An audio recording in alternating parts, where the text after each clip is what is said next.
তুমি ভিডিওটি দেখো, তারপরে কিছু ফানি কমেন্ট চেক করবো। চলো লেটস গো, চলো।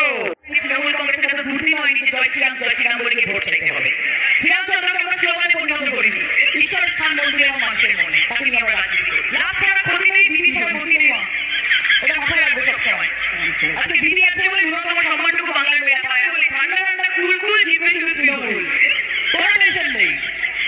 আমি শুধু মায়ের একটাই কথা বলতে চাই যে এটাই আমার বাংলা।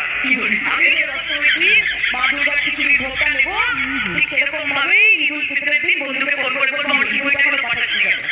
ঠিক সেরকম ভাবেই গুরু পরবের দিন গুরুদ্বারা যাবো, গিয়ে হাত পেতে লুচি নেবো, সুজি নেবো, এবং ঠিক যেদিন যিশু খ্রিস্টের জন্মদিন হবে 25শে ডিসেম্বর, আমার বাড়িতেও হাফ কিলো কমলা লেবু আর হাফ পাউন্ড ফ্রুট কেক আসবে। আমাকে বিজেপি আটকাবে?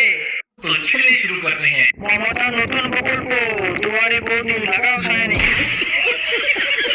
ঠান্ডা ঠান্ডা কুল কুল গন্ধ হবে নির্মূল।